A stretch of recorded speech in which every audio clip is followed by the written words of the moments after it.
Bismillahirrahmanirrahim. Assalamualaikum warahmatullahi wabarakatuh. Baiklah, untuk hari ini kita akan melanjutkan tentang sel pungka atau stem cell. Di halaman 54 kalian bisa membaca dengan seksama apa saja hal yang berkaitan dengan sel pungka. Jadi kalau di tumbuhan itu dia bersifat totipotensi, sedangkan pada jaringan hewan lebih dikenal dengan istilah sel pungka. Nah, sel pungka itu berdasarkan kemampuan berdiferensiasinya atau menjadi hal yang lebih spesifik, maka dia dibagi menjadi 4. Yang pertama ada sel pungka bertotipotensi, ada sel pungka berpluripotensi, ada sel pungka bermultipotensi, dan ada sel pungka berunipotensi. Nanti kalian bisa mencermati secara seksama yang mana saja dari keempat istilah tersebut. Di sini di bagian gambar ada macam-macam sel pungka. Mulai dari oosit, kemudian menjadi morula, kemudian disinilah dimulai yang namanya bertotipotensi. Ya. Jadi melakukan pembelahan, kemudian menjadi jaringan embrionik, berkembang menjadi embrio. Kalau ini mengkhusus untuk embrio manusia ya. Kemudian itulah yang nanti jadinya seorang bayi. Sel berunipotensi artinya dia menjadi lebih spesifik, menjadi salah satu organ penting yang terdapat dalam sistem organ. Kalau bermultipotensi, di bagian ini bermultipotensi artinya dia menjadi beberapa bagian atau beberapa hal dari satu asal.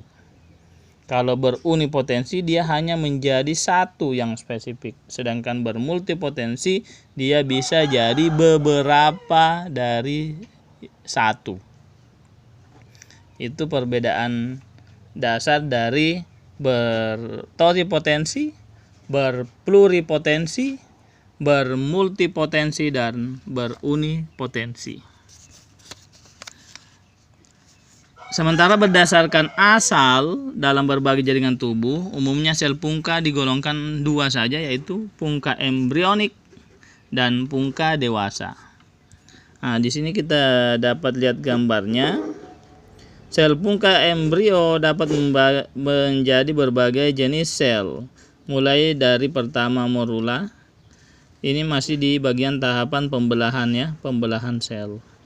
Nah, dari pembelahan sel inilah nanti mengkhusus atau lebih spesifik, ada yang menjadi sel otot, ada yang menjadi sel-sel darah, ada yang menjadi sel saraf, ada yang menjadi sel usus, ada yang menjadi sel-sel Purula Langerhans, dan ada yang menjadi sel-sel hati.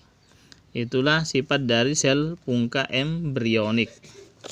Sedangkan untuk sel pungka dewasa, ya, sel pungka dewasa terdapat jantung, otak, sumsum tulang, darah, pembuluh darah, otot rangka, kulit paru-paru dan hati.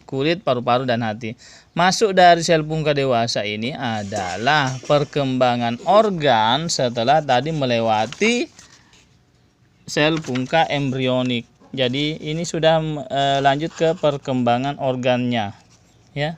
Nah, jadi di sini ada gambaran hati, ada gambaran otot rangka atau otot rangka ya, otot luri, ada sel epitel, neuron, sumsum tulang, itu ada otak, sel-sel darah dan sel lemak. Itulah perkembangan lanjutan dari sel pungka yang dikenal dengan sel pungka dewasa. Saya kira untuk sel pungka ini kalian bisa membacanya dengan lebih seksama, karena di dalam bahan belajar yang kalian miliki itu sudah sangat praktis, simpel, dan memberikan pengertian yang tidak terlalu berbelit-belit. Sekian untuk pembelajaran kita hari ini.